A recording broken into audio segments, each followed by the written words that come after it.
Hello guys, welcome back to micro online service आस्टा। दोस्तों, आप सभी का बहुत बहुत स्वागत है। दोस्तों, आज की इस वीडियो में हम बात करने वाले हैं, अगर आप भी एक बेरोजगार है और अगर आप रोजगार चाहते हैं, आप अपनी दुकान स्टेब्लिश करना चाहते हैं, आप अपना उद्योग लगाना चाहते हैं और आपके पास पैसा नहीं है और आप चाहते हैं कि गवर्नमेंट की किसी योजना के द्वारा आपको पैसा मिल जाए और सरल तरीके से, वो भी सब्सिडी के साथ। तो आज इस योजना के द्वारा मैं संपूर्ण आपको जानकारी बताऊंगा भी सही, और इस फॉर्म को मैं इस तरह से आपको बताने वाला हूं कि आप स्वयं ही अपने हिसाब से इसको आराम से आप फॉर्म को भर भी सकते हैं। और पूरी क्यूरी क्या आती है इसमें, लास्ट तक की पूरी प्रक्रिया, फॉर्म भरने से लेकर बैंक तक आने तक की तमाम पूरी जानकारी आज मैं इस वीडियो में बताने वाला हूं। तो वीडियो अच्छा लगे तो एक लाइक करके चैनल को सब्सक्राइब करें। चलिए शुरुआत करते हैं। अब सबसे पहले आपको करना क्या रहेगा, यहां पर देख सकते हैं समस्त एमपी ऑनलाइन। आपको लिखना क्या रहेगा, समस्त डॉट एमपी ऑनलाइन। जैसे आप लिखते हैं तो ये आपकी वेबसाइट रहेगी। अभी इस वेबसाइट के ऊपर आपको यहाँ पर आना रहेगा। यहाँ पर तमाम पूरी जानकारी दी गई है। सबसे पहले आपको करना क्या रहेगा, यहाँ पर आपको आवेदन करना रहेगा। आवेदन कैसे करेंगे उसके बारे में आपको समझ लेना है। जैसे आप आवेदन वाले ऑप्शन के ऊपर क्लिक करते हैं तो यहाँ पर देखेंगे क्रिएट न्यू प्रोफाइल, इसके ऊपर आपको सिंपली क्लिक कर देना है। देखिए यहाँ पर आवेदक प्रोफाइल फॉर्म इस प्रकार से आपके सामने दिखेगा। अपना नाम आधार कार्ड के अनुसार आपको लिखना रहेगा। यहाँ पर अपनी जन्म तारीख, जेंडर जो भी है आपको सेलेक्ट कर लेना है। यहाँ पर माता पिता जो भी यहाँ पर आपके रिलेशन में लगते हैं उनका यहाँ पर आपको डिटेल देना रहेगा। जैसे आप यहाँ पर अगर पिता आपके हैं तो सन ऑफ लिखेंगे, वाइफ ऑफ जो भी कुछ है तो आप यहाँ पर सन ऑफ आपको सेलेक्ट कर लेना है। यहाँ पर आपका अगर पिताजी का आप यहाँ पर सन ऑफ सेलेक्ट कर रहे हैं तो यहाँ पर आपके पिताजी का नाम आपको यहाँ पर सेलेक्ट कर लेना है। यहाँ पर जो भी आपकी कैटेगरी है वो आपको सेलेक्ट कर लेना है। इसके बाद में मोबाइल नंबर जो आधार कार्ड से लिंक है उसी को आपको यहाँ पर इंटर करना रहेगा। जीमेल आईडी यहाँ पर इंटर करेंगे और इसके बाद में यहाँ पर आपको नेक्स्ट वाले बटन के ऊपर क्लिक कर देना है। अब जैसे आप वहां से नेक्स्ट वाले ऑप्शन के ऊपर क्लिक करते हैं तो यहाँ पर पुनः अपनी जन्म तारीख को इंटर करना रहेगा। वापस से अपना जो मोबाइल नंबर है उसको इंटर करना रहेगा। यहाँ पर कैप्चा कोड जो दिया गया उसके ऊपर आपको यहाँ पर टाइप कर देना है और अपनी प्रोफाइल को बनाए इस वाले ऑप्शन के ऊपर क्लिक कर देना है। अब यहाँ पर आपका जो आईडी और पासवर्ड, मतलब आपकी जो प्रोफाइल है वो बन चुकी है। अपने मोबाइल नंबर को डालेंगे, एक ओटीपी आपके मोबाइल पर आएगा और यहाँ पर आपको लॉगिन कर लेना है। अब आपका जो प्रोसेस रहता है पूरा फॉर्म का वो 4 स्टेप में रहता है दोस्तों। तो यहाँ पर सबसे फर्स्ट रहता है ईकेवाईसी। अपने आधार कार्ड की ईकेवाईसी को आपको पूर्ण करना रहेगा। इसके बाद ही आपका फॉर्म जो है आवेदन को आप अप्लाई करेंगे। इसके बाद जो नेक्स्ट प्रोसेस रहती है वो अप्लाई लोन। ठीक है, यहाँ पर अप्लाई लोन कर दिया। इसके बाद में थर्ड वाला रहता है, ये आपका फॉर्म को चेक कैसे करेंगे। और लास्ट वाला जो यहाँ पर दिख रहा है ये प्रिंट आउट का रहता है फाइनल सबमिट होने के बाद। चलिए पूरी एक एक जानकारी स्पष्ट तरीके से आपको समझ लेना है। अब आपको ईकेवाईसी करना है तो ईकेवाईसी करने के लिए आपके सामने दो ऑप्शन रहते हैं। एक होता है ओटीपी के द्वारा, एक होता है बायोमेट्रिक के द्वारा। आधार कार्ड में मोबाइल नंबर अपडेट है तो आपको ओटीपी से करेंगे। मोबाइल नंबर अपडेट नहीं हो, आपके पास बायोमेट्रिक मशीन हो तो आप यहाँ पर बायोमेट्रिक मशीन से भी कर सकते हो। सारी जानकारी कंप्लीट होने के बाद आपको यहाँ पर नेक्स्ट वाले ऑप्शन के ऊपर, कंटिन्यू वाले ऑप्शन के ऊपर क्लिक करेंगे। देखिए अब यहाँ पर अपना आधार कार्ड जो नंबर है वो आपको यहाँ पर एंटर करना रहेगा। जो कैप्चा कोड आपके सामने डिस्प्ले होगा उसको यहाँ पर एंटर करना रहेगा। ये जो आपके सामने कंफर्मेशन वाला ऑप्शन रहता है इसके ऊपर क्लिक करना रहेगा। और इसके बाद नीचे की तरफ आएंगे तो यहाँ पर आपके सामने कुछ इस प्रकार की जानकारी दिखेगी। यहाँ पर गेट ऑथेंटिकेशन, एक ओटीपी आपके आधार कार्ड वाले नंबर पर ही आएगी, उस ओटीपी को आपको यहाँ पर सबमिट कर देना है। चलिए यहाँ से जैसे हम इसे लॉगिन करते हैं, लॉगिन करने के बाद आवेदकों हेतु ऑनलाइन फॉर्म भरने से संबंधित आवश्यक निर्देश आपके सामने, निर्देश वगैरह सब कुछ आपको फॉलो करना रहेगा। यहां से आपको सेव एंड नेक्स्ट करके आगे की प्रोसेस कर लेना है। अब यहाँ पर आवेदन का प्रकार आपको चुनना रहेगा। तो आवेदन के प्रकार में आपको इंडिविजुअल वाले ऑप्शन के ऊपर क्लिक करना रहेगा। जैसे आप यहाँ पर क्लिक करते हैं तो यहाँ पर बहुत सारी योजनाएं देखने को मिल जाएगी। आप चाहें तो यहाँ पर मत्स्य उद्योग या फिर बहुत सारे इसमें जो अलग अलग ऑप्शन दिए गए हैं, अलग अलग योजनाएं दी गई है। आप किसके लिए आवेदन करना चाहते हैं, तो हम करना चाहते हैं विभाग का नाम सूक्ष्म लघु और मध्यम उद्यम विभाग के लिए। तो यहाँ पर उद्यम क्रांति योजना के बारे में हम पूरी जानकारी आज आपको बताने वाले हैं।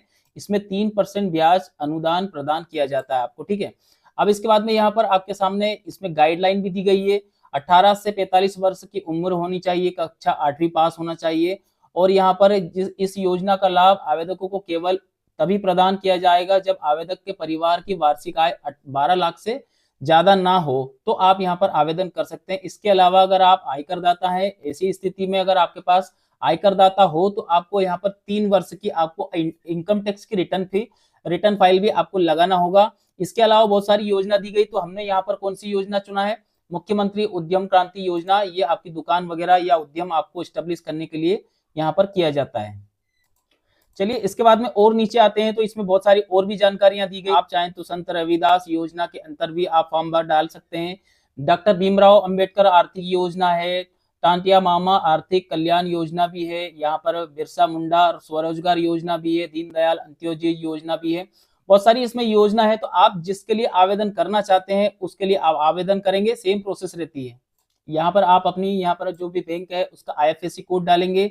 जैसे आप यहाँ पर सर्च बटन के ऊपर क्लिक करेंगे तो बैंक का नाम और बैंक की डिटेल सब ऑटोमेटिकली फेस हो जाएगा, आपको कुछ नहीं करना है। यहाँ पर आपको सेव एंड नेक्स्ट वाले ऑप्शन के ऊपर क्लिक करके आगे की नेक्स्ट प्रोसेस करना है। अब जैसे वहां पर आप नेक्स्ट करते हैं तो आधार कार्ड के अनुसार नाम, जन्म तारीख, पैन कार्ड नंबर आपके पास हो तो डालें, कंपलसरी नहीं होता है लेकिन डाल दे तो अच्छा रहता है। वैकल्पिक नंबर कुछ हो आपके पास तो लगा सकते हो, नहीं तो छोड़ दीजिएगा। पहचान पत्र में इसमें समग्र आईडी, आपकी इंडिविजुअल समग्र आईडी को यहाँ पर एंटर करेंगे। पासपोर्ट, अगर आपके पास पासपोर्ट नंबर हो तो डालिएगा, नहीं हो तो छोड़ सकते हैं। जीमेल आईडी कंपलसरी रहेगा।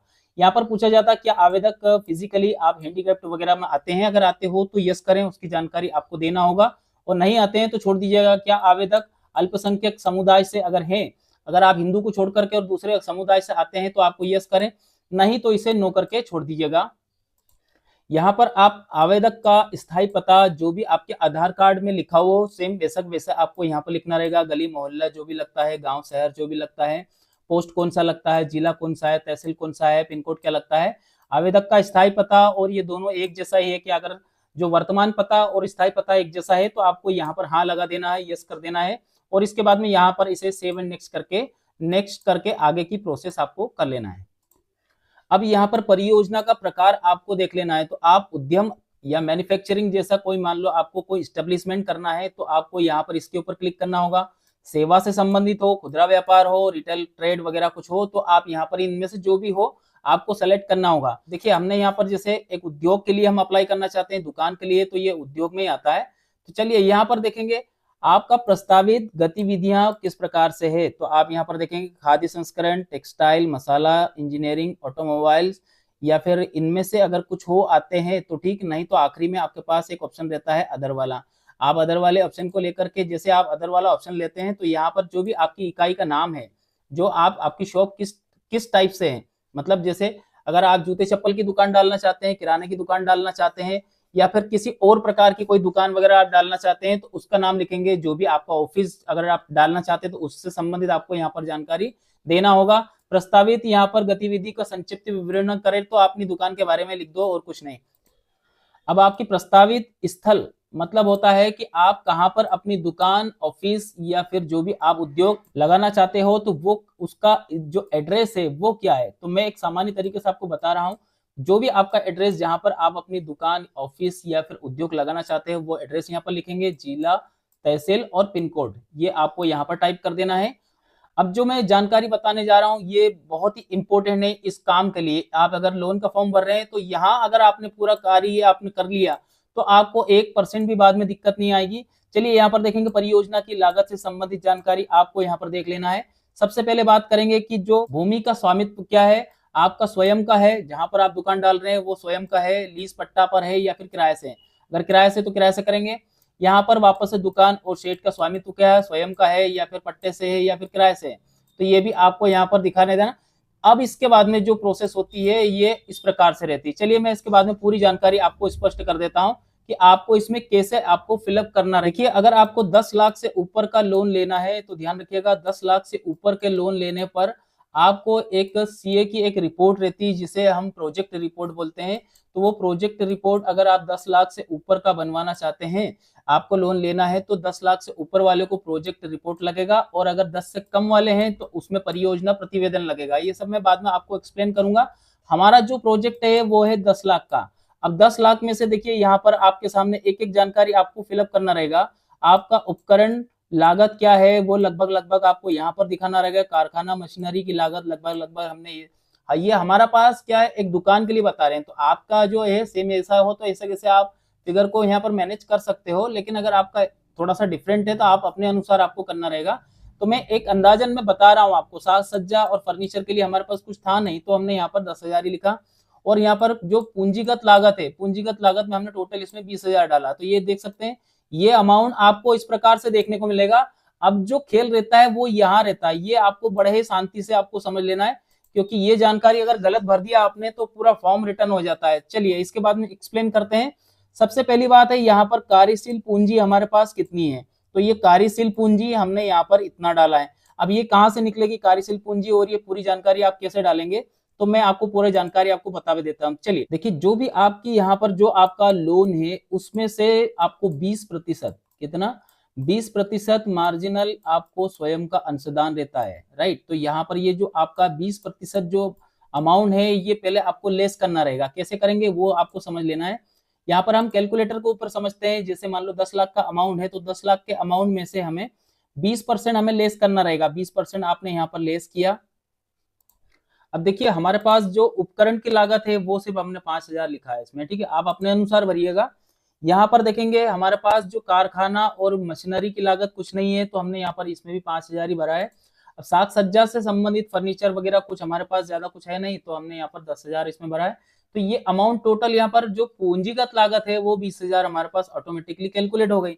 अब यहाँ पर आपकी जो कार्यशील पूंजी है, कार्यशील आपसे पूछा जाता है, कार्यशील पूंजी को आपको डालेंगे। ये तीन ऑप्शन आपके सामने रहता है, इनको भरना रहेगा मेन। अब देखिए यहाँ पर कार्यशील पूंजी और कुल परियोजना की लागत, और नीचे यहाँ पर बैंक से आपार्षित जो राशि जो आप बैंक से लेंगे वो, और आपका स्वयं का अंशदान आप कितना मिला रहे हो उसमें वो, ये दोनों यहाँ पर जब इन दोनों को आप प्लस करते हैं तो आप ये वाली जो है अमाउंट, जो ये वाली ऊपर वाली आनी चाहिए। तो जो भी अमाउंट आपको लगता है यहाँ पर इन दोनों में आपको यहाँ पर इसी प्रकार से आपको भरना रहेगा। तो यहाँ पर अगर 9,60,000 रुपए आ रहे हैं तो 9,60,000 में से आपको इतना अमाउंट भरना रहेगा कि यहाँ पर दोनों को अगर जोड़ करें तो आपको 9,60,000 रुपए यहाँ पर आ जाए। चलिए आगे बढ़ते हैं। तो यहाँ पर आवेदक की शैक्षणिक योग्यता से संबंधित जानकारियां आपको यहाँ पर ऐड कर देना है। कौन सी क्वालिफिकेशन है आपके, कहाँ उत्तीर्ण किया था, रोल नंबर क्या है, ये सारी जानकारी आपको दे देना है। इसके बाद में यहाँ पर देखेंगे, यहाँ पर आवेदक की श्रेणी क्या है, आवेदक बीपीएल कार्ड से संबंधित कुछ है क्या, अगर बीपीएल हो तो लगाए, नहीं तो छोड़ देना। यहाँ कुछ धुमक्कड़ जाति वगैरह इनमें से कुछ हो तो आप लगाए, नहीं तो इससे भी छोड़ देना। थोड़ा सा नीचे आएंगे तो और भी जानकारी आपको फिलअप करना रहेगा। आवेदक की आय कितनी है, आपके परिवार की वार्षिक आय कितनी है वो आपको यहाँ पर लिखना रहेगा। क्या आवेदक के परिवार में कोई आयकर दाता हो, अगर हो तो आपको यहाँ पर इनकम टैक्स की आईटीआर फाइल आपको लगाना होगा, नहीं है तो छोड़ दीजिएगा। अब इसके बाद में यहाँ पर देखिएगा अन्य जानकारी में, आप जो वर्तमान में आप कार्य करने जा रहे हो, जो रोजगार के लिए आप यहाँ पर आवेदन कर रहे हो, उस इकाई में कितने लोगों को रोजगार मिलेगा, 3 लोगों को, 5 लोगों को, तो वो आपको यहाँ पर दिखाना रहेगा। इसके बाद में सब कंप्लीट होने के बाद में यहाँ पर आपको सेव एंड नेक्स्ट वाले ऑप्शन के ऊपर क्लिक करके आगे बढ़ जाना है। अब डॉक्यूमेंट में कौन कौन से आपको डॉक्यूमेंट लगाना है और कैसे लगाना वो भी समझ लेना, नहीं तो यहाँ पर जो गाइडलाइन दी है उसी के अकॉर्डिंग लगाना है आपको। अब यहाँ पर देखेंगे आवेदक का नवीन फोटोग्राफ, देखिए फोटोग्राफ 200 पिक्सल में होना चाहिए। हाइट की बात करें 250, मतलब ये आपका वहां पर जब रेजोल्यूशन देंगे ना तो इस प्रकार से आपको देना रहेगा, 200 बाय 250 का आपको यहाँ पर रेजोल्यूशन देना रहेगा, तभी आप यहाँ पर इसे अपलोड कर सकते हैं। और ज्यादा से ज्यादा आप 200 केबी तक अपलोड कर पाएंगे जेपीजी फॉर्मेट में, ठीक है।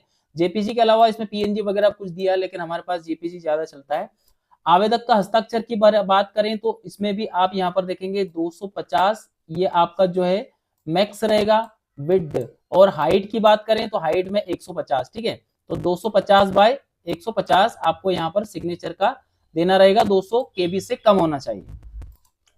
आवेदक का जन्म प्रमाण पत्र आपको लगाना होगा, लेकिन जन्म प्रमाण पत्र नहीं है तो 10th की मार्कशीट आप लगा सकते हैं। सेम सिचुएशन वही रहेगी, आपको यहाँ पर इसका अलग से आपका जो रेजोल्यूशन रहता है वो 700 बाय 800 रहेगा, ठीक है। ये 700 बाय 800 में आप लगाएंगे तो आप जो है आसानी से कर पाएंगे। 700 बाय 800 में आप इसे सेव कर लेना, 200 केबी से कम होना चाहिए जेपीजी फॉर्मेट में।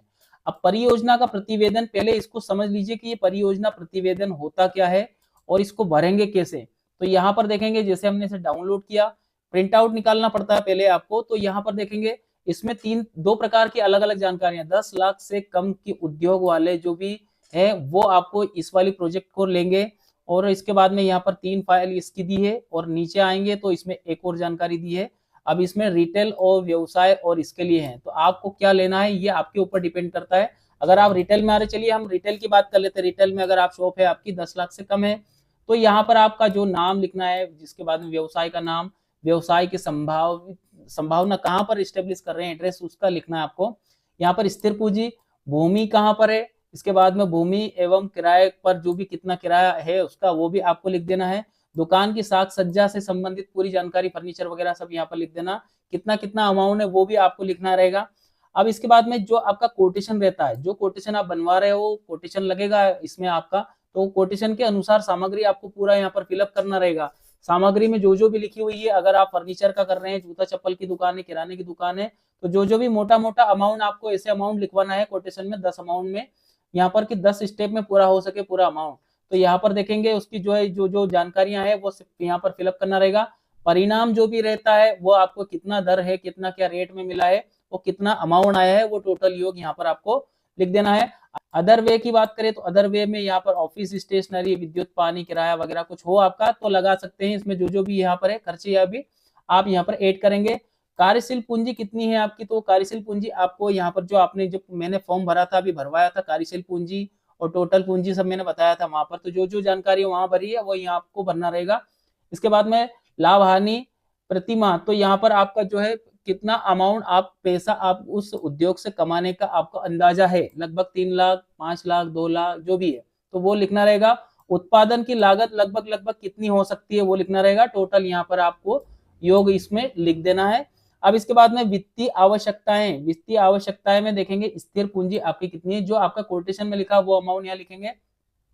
कार्यशील पूंजी कितनी है, कितनी पूंजी आपकी कार्य में आएगी, एक तो आपकी स्थिर पूंजी हो गई, उसमें से कार्यशील पूंजी आपकी कितनी रहेगी कि जो यहाँ पर लगेगी, जो मैंने वहां दिखाया था आपको स्टार्टिंग में, वही जानकारी यहाँ पर आपको फिलअप करना रहेगा। अब यहाँ पर आवश्यकता वित्तीय प्रबंध के अनुसार, तो आप स्वयं का आपका मार्जिनल कितना, जैसे हमने वहां पर 2 लाख बताया तो 2 लाख लिखेंगे। बैंक से आप कितना ले रहे हैं, तो बैंक का जो अमाउंट हमने वहां लिखा था वो अमाउंट, मतलब जो मैंने स्टार्टिंग में आपको फिलअप करवाया था सेम वैसा वैसे आपको बनना रहेगा। यहाँ पर पुनर्भुगतान की अवधि, वापस आप इसको कब करेंगे, तो ये मासिक लिख देना खाली, यहाँ पर मासिक बस। आवेदक का हस्ताक्षर कर देना है और इसी को स्कैन करके अपलोड करना रहेगा। वापस से यहाँ पर आते हैं। इसके बाद में देखेंगे आपका यहाँ पर ITR return file, return file आपके पास नहीं हो तो एक फॉर्मेट में आपको लिखना रहेगा कि माननीय हमारे पास रिटर्न फाइल नहीं है, इसके कारण से हम यहाँ पर शपथ पत्र इसमें प्रस्तुत कर रहे हैं, तो ये शपथ पत्र लगाना है इसमें। अगर आपके पास आईटीआर नहीं हो तो, अगर हो तो 3 साल की आईटीआर आपको पीडीएफ में लगा देना है। इसके बाद सक्षम अधिकारी के द्वारा निःशक्त प्रमाण, अगर हो तो लगाए, नहीं तो छोड़ दें। यहाँ पर भूमि का किरायानामा, किरायानामा ध्यान रखिएगा नया आपको लगाना है। 1000 के स्टाम्प पे लगता है, 500 के स्टाम्प पे लगता था पहले, अब मुझे पता नहीं, 1000 का स्टाम्प चल रहा है तो वही लगाएं तो बेटर रहेगा, है ना। 1000 का नया स्टाम्प 2.0 संपदा से जो निकल रहे हैं वही लगाएं तो अच्छा रहेगा। दूसरा भी लगा सकते हैं लेकिन मुझे पता नहीं उसका वेरीफाई हो नहीं हो, इसलिए आप रिस्क ना लें। तो यहाँ पर देखेंगे आपका जो भूमि का जो किरायानामा वो भी आपको लगाना रहेगा, तो यहाँ पर 200 केबी से कम में होना चाहिए, तो आप लगा सकते हैं। अब इसके बाद में यहाँ पर आपका जो कोटेशन रहता है, साग सज्जा और दुकान के लिए जो कोटेशन आपने बनवाया है, कोटेशन आपको 200 केबी तक अपलोड करना रहेगा। जेपीजी, पीएनजी, पीडीएफ किसी में भी आप अपलोड कर सकते हैं, लेकिन होना चाहिए साइज 200 केबी से कम। इसके बाद में जाति प्रमाण पत्र, अगर आप उसमें किसी रिजर्व कैटेगरी में आते हैं तो आपको जाति प्रमाण पत्र लगाना, नहीं तो उसे छोड़ देना है। अन्य पिछड़ा वर्ग से क्रीमी लेयर में आप आते हैं तो यहाँ पर कुछ देना होगा, नहीं तो इसे छोड़ दो। आगे बढ़ते हैं। उद्यमिता विकास प्रशिक्षण प्राप्त किया हो, प्रमाण पत्र वगैरह कुछ हो तो लगाए, नहीं तो छोड़ दीजिए। बीपीएल कार्ड आपके पास हो तो लगाए, नहीं तो छोड़ दें। अल्पसंख्यक श्रेणी में आते हैं, उसका प्रमाण पत्र आपके पास हो, जैसे हिंदू को छोड़कर और कुछ श्रेणी में आते हो और उसका प्रमाण आपके पास है तो लगाए, नहीं तो छोड़ दीजिएगा। आयकर दाता नहीं होने के संबंध में आपको स्व घोषणा प्रमाण पत्र यहाँ पर लगेगा। देखिए यहाँ पर वो आईटीआर का जो रहता था, आईटीआर वाला जो मैंने बताया था आपको, उसमें सिर्फ इनकम टैक्स की रिटर्न फाइल ही लगाना है। अब नीचे एक और ऑप्शन दिया है इसमें, तो यहाँ पर आपको लगाना है उसका जो घोषणा प्रमाण पत्र रहता है, अगर आपके पास नहीं है तो, ठीक है। यहाँ पर आप वो घोषणा प्रमाण पत्र लगा सकते हैं 200 केबी में। कृषि भूमि स्वामित्व का, अगर आपके पास खुद की जमीन है तो उसका जो भी आपके पास प्रमाण हो वो प्रमाण आपको 200 केबी में आपको यहाँ पर देना रहेगा। कोई आपके पास श्रमिक कार्ड, पंजीयन वगैरह कुछ हो तो लगाए, नहीं तो छोड़ दीजिएगा। अन्य दस्तावेज हो तो लगाए, नहीं छोड़ दीजिएगा। अब इसके बाद में मध्य प्रदेश मूल निवासी प्रमाण पत्र सभी कैटेगरी के लिए लगाना जरूरी है, ठीक है। 200 केबी में लगाना रहेगा, ये सभी के लिए जरूरी है। शैक्षणिक प्रमाण की बात करें तो जहां तक आप पढ़े लिखे हो, अगर आप आपके हाईएस्ट एजुकेशन पोस्ट ग्रेजुएशन है तो वो लगा दीजिए। अगर आप ग्रेजुएशन पास हो तो वो लगा दीजिए, 12वीं पास हो तो 12वीं लगा दीजिए, 8वीं पास हो तो 8वीं लगा दीजिए, कोई दिक्कत नहीं। कंप्लीट होने के बाद इसे यहाँ से सेव एंड नेक्स्ट करेंगे। अब देखिए मैं यहाँ पर सुधार कर रहा हूँ इस फॉर्म में, यहाँ पर कुछ करेक्शन था, वो करेक्शन के लिए अप्लाई कर रहा हूँ। तो यहाँ पर इसमें सिर्फ 20 रुपए आ रहे हैं। अगर आप नया आवेदन कर रहे हैं तो वो कैटेगरी वाइज रहता है, किसी के इसमें 100 रुपए कटते हैं, किसी के में 200 कटते हैं, जो भी है। तो यहाँ पर आप कंफर्मेशन वाले ऑप्शन के ऊपर क्लिक करेंगे, पेमेंट आपको यहाँ पर सबमिट कर देना है। पेमेंट का 2 ऑप्शन रहते हैं इसमें, ये भी देख लेना है। तो यहाँ पर देखेंगे एमपी ऑनलाइन, अगर आप कियोस्क धारक हो तो आप अपनी आईडी से आप पेमेंट करते तो अच्छा है, और अगर आपके पास कुछ नहीं है तो आप यहाँ पर सिटीजन से भी पेमेंट को कर सकेंगे। अब मैं वो जानकारी बता देता हूँ, इसकी मेन जो प्रोसेस रहती है, कहाँ से क्या क्या होता है वो समझ लीजिए। देखिए आवेदन आपने कर दिया, आवेदन होने के बाद में क्या होगा वो समझ लीजिए। यहाँ से आपका जो जिला कार्यालय रहता है, जिला उद्योग कार्यालय, वहां पर ये फॉर्म जाएगा। वहां से अप्रूवल होने के बाद सीधा आपके बैंक में आएगा। ज्यादा स्टेप इस फॉर्म में कुछ है नहीं। तो यहाँ से ये पूरी जानकारी अप्रूवल होने के बाद आपके जो फॉर्म आपने भरा है कंप्लीट हो जाएगा। तो 10 या 12 दिन के टाइम में आपको बैंक तक ये फॉर्म पहुंचा जाता है। तो बैंक में जाने के बाद वहां से आपके पास फोन आएगा कि साहब यहाँ पर आ जाइए, आपका कोटेशन वगैरह जो आपने लगाया है सारी जानकारी लेकर के आप बैंक में पधारें। वहां पर जाने के बाद में सारी जानकारी आप देंगे। तो ये जो आपने ऑनलाइन का फॉर्म भरा वो, और आपके पास जो ओरिजिनल डॉक्यूमेंट है वो, दोनों को जानकारियों को मिलाएंगे और उसके बाद में आपका जो लोन है वो आपको सैंक्शन कर दिया जाएगा। और अगर इस फॉर्म में किसी प्रकार की त्रुटि कैसे आती है एक बार उसको भी आपको समझ लेना है, ताकि बाद में आपको कहीं भटकना नहीं पड़े, परेशान ना होना पड़े। देखिए आवेदन की स्थिति चेक करें, एप्लीकेंट स्टेटस, इसके ऊपर आपको क्लिक कर देना है। अब देखिए यहाँ पर त्रुटि सुधार या वापस भेजे गए आवेदन, आपका जो फॉर्म है वापस से आएगा तो आपका जो स्टेटस है वो आपको ऐसा मिलेगा, सेंड बैक टू यूजर। आपको वापस से ये फॉर्म आपको भेज दिया गया है, आप इसमें सुधार उधार करें और वापस से इसमें प्रोसेस करके आगे बढ़ाएं। देखिए कारण कहाँ लिखा हुआ, ये यहाँ पर कारण लिखा हुआ आपके आवेदन को वापस भेजने का क्या कारण, please upload ITR return file. और आपके पास नहीं है तो उसके संबंध में आप उसका प्रूफ दो कि नहीं है, तो आप स्व प्रमाण पत्र लगा सकते हो। तो हमारे पास जो हमने जो प्रोसेस किया था, स्व प्रमाण पत्र नहीं लगाया और प्रोसेस कर दिया था, तो वापस से अब हमें स्व प्रमाण पत्र लगा करके प्रोसेस करना होगा। उद्यम क्रांति योजना यहाँ पर देख सकते हैं और इसकी डेट वगैरह सब आपको मिल जाएगी। यहाँ से आप अपना फॉर्म को पूरी जानकारी को यहाँ से प्रिंट आउट करके ले भी सकते हैं। तो आज के इस वीडियो में इतना ही। वीडियो अच्छा लगे तो एक लाइक करके चैनल को सब्सक्राइब करें, वीडियो को लाइक करें। धन्यवाद आप सभी का वीडियो देखने के लिए। आपका दिन शुभ रहे। जय हिंद।